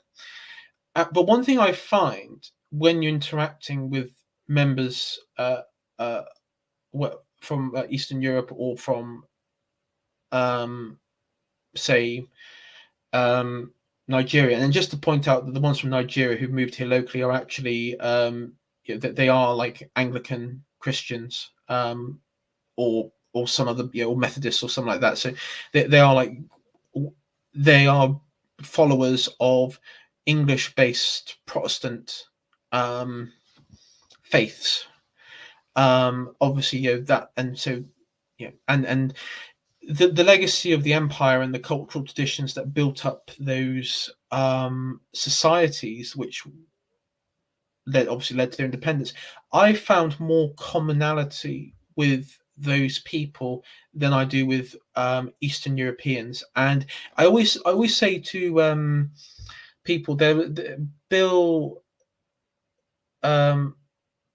Maher, that atheist talk show guy, back in before just after Brexit referendum, there was a really interesting interview with Louise Minchin, who is that former Conservative MP, but she went off to America and sort of sided with the Democrats and everything, and just behaved like a complete dimwit. But there was actually something which she couldn't really verbalize this, but there was some, like, again, this was full of like American liberals and everything on this guest panel, and one thing they couldn't understand was when the Brexiteer said that he didn't want the Eastern Europeans unlimited access to England, and their immediate reaction was, well, why wouldn't you? He's white. And yet he was, this individual, when interviewed, was okay with that, with the colonies and and controlled immigration from places like Africa. And the reason was, they couldn't understand, because from the Americans' perspective, it was in-group preference, was that based on race, because that is the important, I guess, sort of grounding cultural tribe that I guess has to exist within any group. and of course they can't have that because the European groups, the Germans, the English and French and everything, no longer exist as a thing because they're just all so integrated that it has to come down to race at this point. But in England, obviously, that we aren't at that point. We're not at that point yet, yet anyway.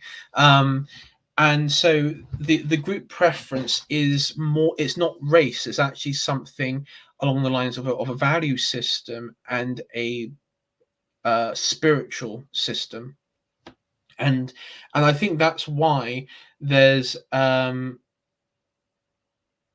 that's why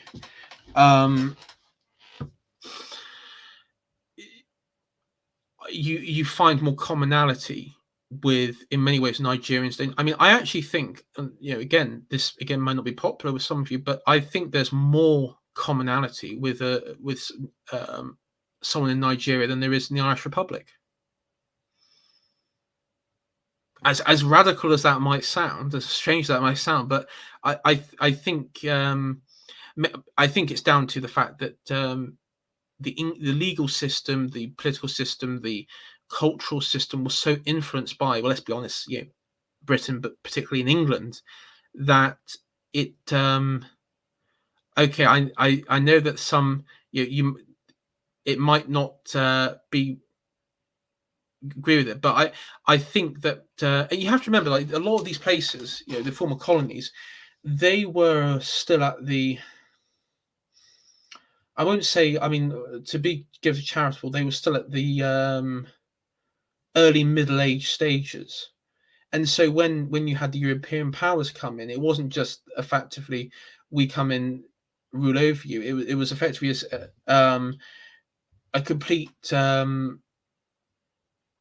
Well, I guess bit of top down, but then bottom up with missionary work, change to the people living there. I mean, within Britain, it was slightly different because we did respect the local aristocracy, monarchy, definitely more so than, say, like the French, especially like what they did with Madagascar and everything, and other parts of their colonies in Africa. But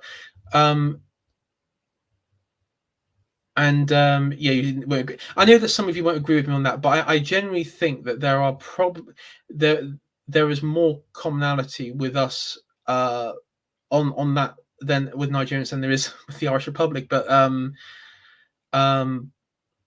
mean that's something that I've just observed as a thing. I mean I could be wrong, and there might be some there are different like local things, but I think overall there's something. So I mean, on Evola's point there, that he does touch on the something, but that might be something. It's something which obviously transcends the modern sort of concept of group preference of that of race. But I think you also have to remember with Evola's perception here, he's talking from a point where the empire was.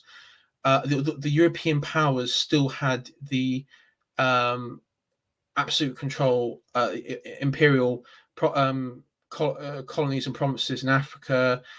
Britain still had India, and you still had like the French Indochina, Dutch East Indies. So, from his point of view, it wasn't just a case of, okay, Britain or Italy goes here and colonizes. No, they actually, in Somalia, for example. I mean, here's a good one. If you look at Somalia, look at images of Somalia when it was under French control, that literally built Italian-style buildings. It became like a mini Italy, and it looked fantastic, especially the beach and the coastal parts of Somalia. It looked absolutely fantastic. Obviously a lot better than it is today. And so I think that's why Evola came to that point, because there was, even though the after the war and before the war, there was factions within colonial powers, usually like liberal factions. Again, the sort of the enemy within, always enemy within, that wanted independence and everything. Um, the people, that the subjects that were being ruled over, did adapt to sort of native culture. Both, I mean, and again, it does vary. I mean, one thing interesting with India wasn't like some tribal collective that we came in. It was actually, I mean, India was a civilization that predated Britain, so Britain did have to operate, especially within the Raj, in a very different way than they would operate with. Again, like so we say, like Nigeria or Zimbabwe or Rhodesia, it did operate within a different framework, and you actually had. I mean, number one, again, it was about the respect for aristocracy and the faiths and the systems that existed before. But Britain really did. I mean, that Britain didn't like do what Spain did with the Aztecs and the Mayans. It wasn't exactly colonialism, imperialism, not just of land, but of mind, spirits, language, being. It was imperialism, but within the respectable bounds of understanding the indigenous culture. And in many ways, it's something that it's something that and as people talk about Americanization, this is something that the sort of new, as I call, like it's been called the post imperialism with Afghanistan. What they got wrong is if they invaded Afghanistan and actually set up like an Islamic government with maybe like the king, the sort of defunct king of Afghanistan, with like imams and a strict Islamic rule, and accept it as a truth that Afghanistan should be ruled as an Islamic nation on a strict Sunni basis, it probably wouldn't have fallen to. I would safely say it probably wouldn't have fallen as easily to Taliban, but instead they created a fake republic which was obsessed with women's rights, women's issues, girls' football, LGBT queer Afghans, murals of George Floyd. I mean, it's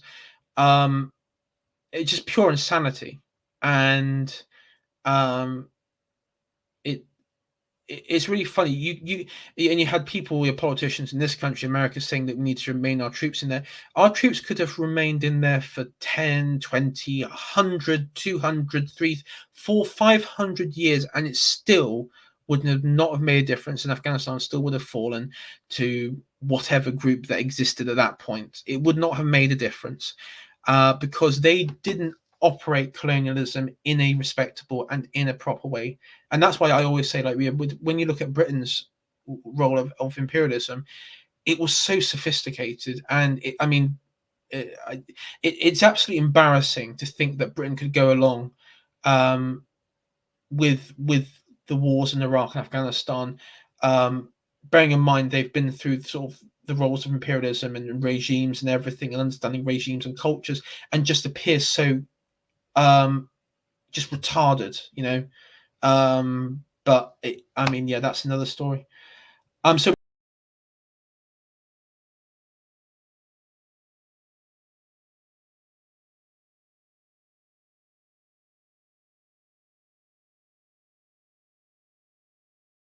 sorry, I went off there. I was cut out a bit. So I've come to the end. Is there anyone that wants to ask any questions about what was discussed tonight, Wellington Project related, or what we've discussed with Evola Day or anything? I think the coping stuff was the coping. Am I back yet? Everyone was saying F in chat. I think am I back?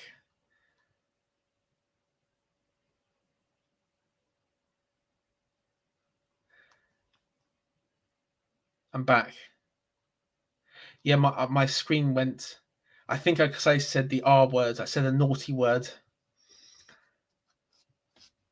I said a banned word. I don't know why I've got learning difficulties. I can say that. It's my N word. I can say what I want, Susan. Susan's not respecting my lived experience. Okay, so anyone got any questions of what was being discussed tonight, Wellington Project related, or Evola related, or any sort of coping related? I will not discuss drama though, like in Twitter drama though, that's been going on between members of Wellington Project and other individuals online. I'm not discussing that.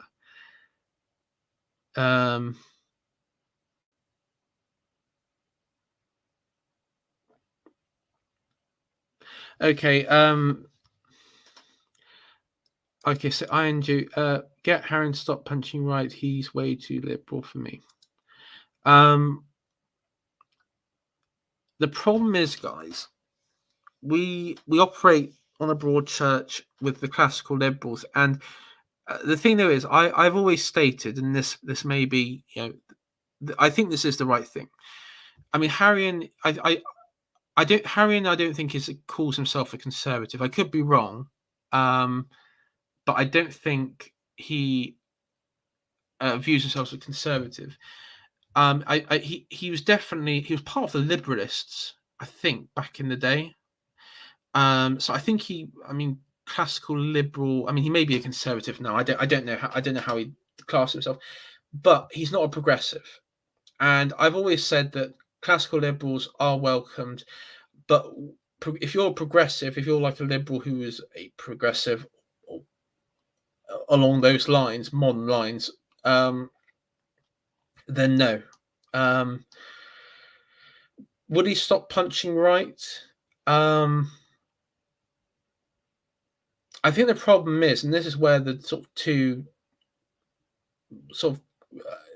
two sides are sort of talking past each other, is one side views them as both sides view each other of not being right wing at all. So one side views, saying that, oh, you're sticking to normie talking points and you're not really right wing, you're literally worse than X group. And then the other side that maybe Harry's coming from is, this guy is not right wing at all. In fact, he's abandoned all economic. They're abandoning all other right wing stuff and sort of adopting.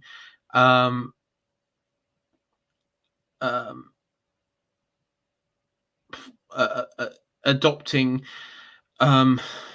aspects of radicalism, which is not conservative in principle. And this is the hard thing, because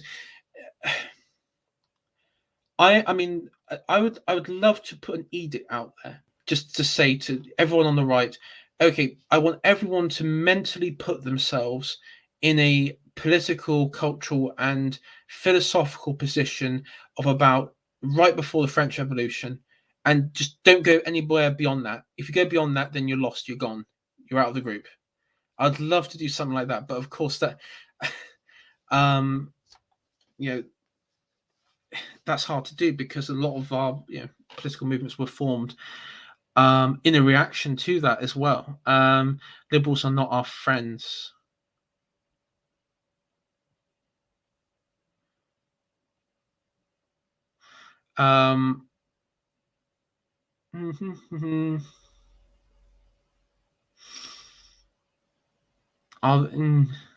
Yeah, I know what you mean. One has to be right of center. The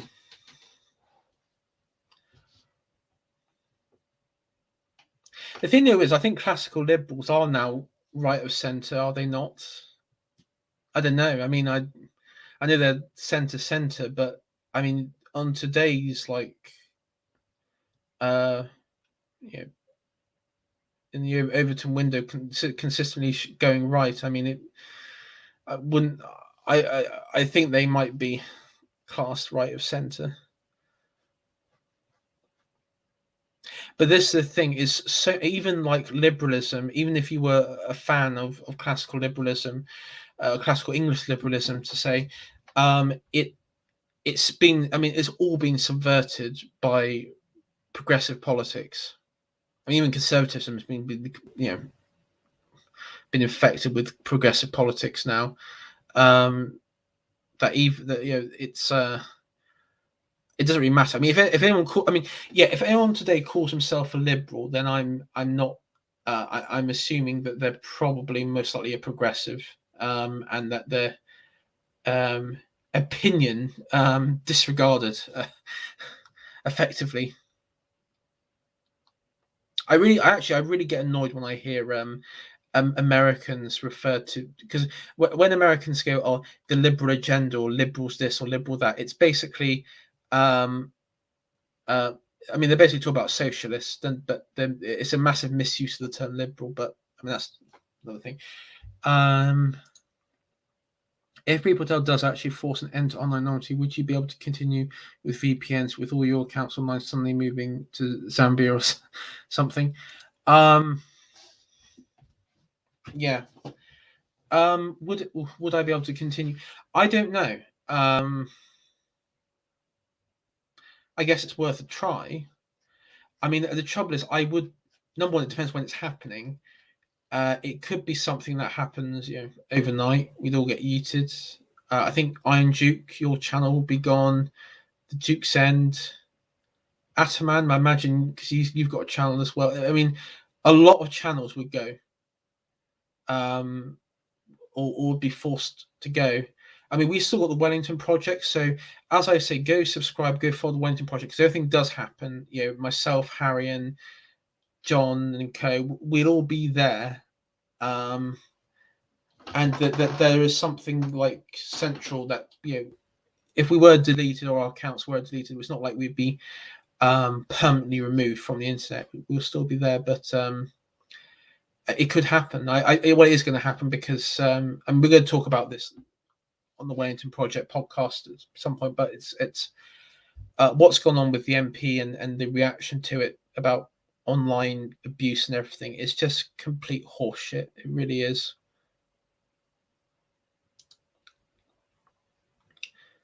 Liberal leads to socialists.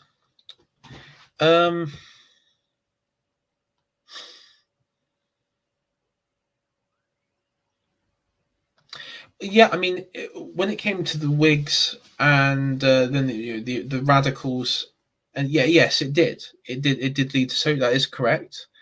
That is the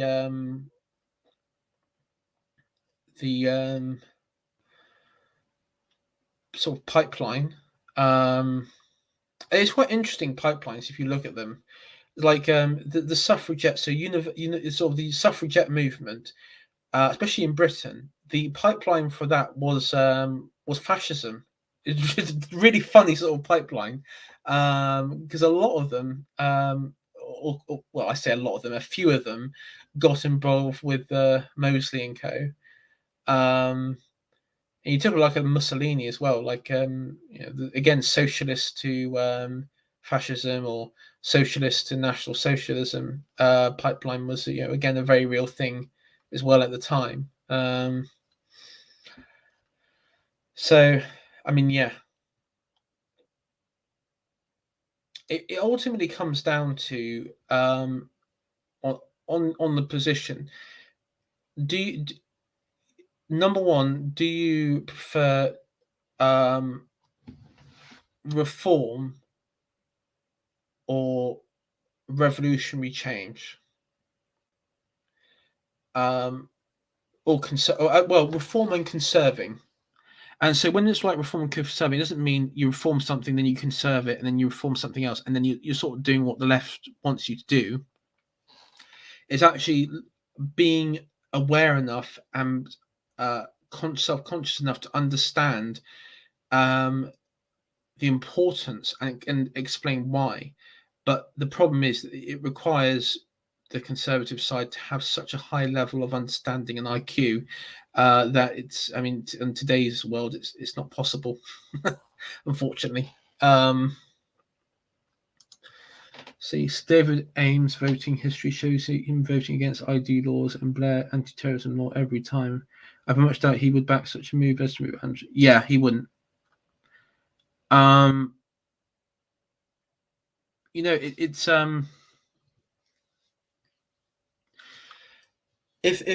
if the conservative, I mean, I've I'm actually surprised the Conservatives went for the ID law in particular. I would have thought that there would have been at least some murmurs to maybe even like extending prevent. I mean, and this is the sort of anger from the right of they didn't understand. They don't understand why the Conservatives didn't kick up more of a stink about this, and why they didn't get like I didn't behave like Labour did in the same way when Joe Cox was murdered. I mean, in reality, I mean the sort of right response would be, well, the right response would be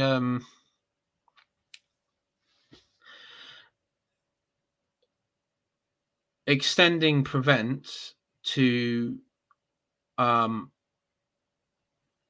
more extreme elements of Islam that exist in this country, especially within Wahhabi and Deobandi mosques.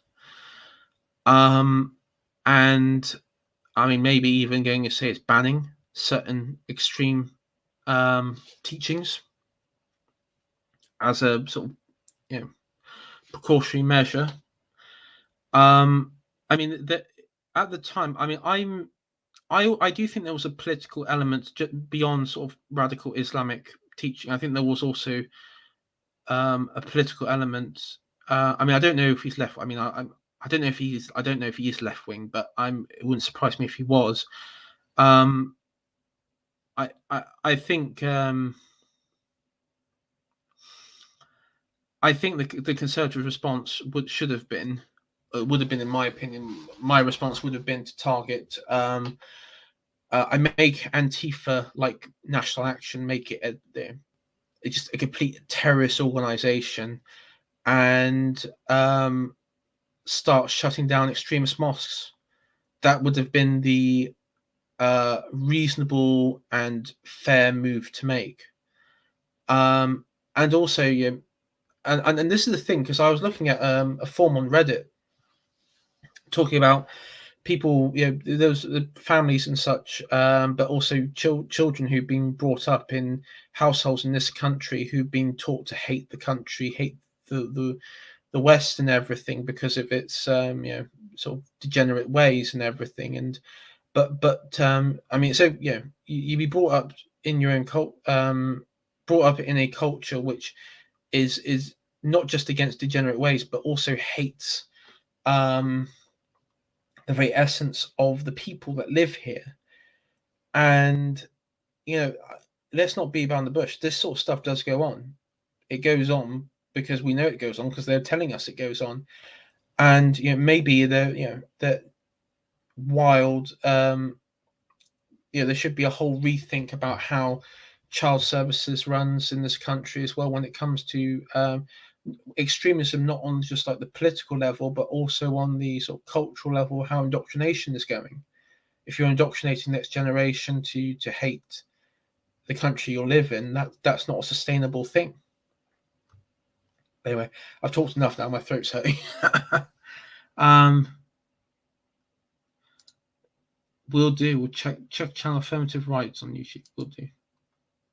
Okay, so thank you everyone for joining us, and hopefully I'll do another stream some point maybe. And but do check out the Wellington Project. Links will be in the description, and check out the website. It's let me just go to share screen. If you haven't already, please subscribe. So it is wellingtonproject.co.uk. That's our or www.wellingtonproject.co.uk, and that's our website. So thank you all for joining, and I'll see you all later. Ta-da.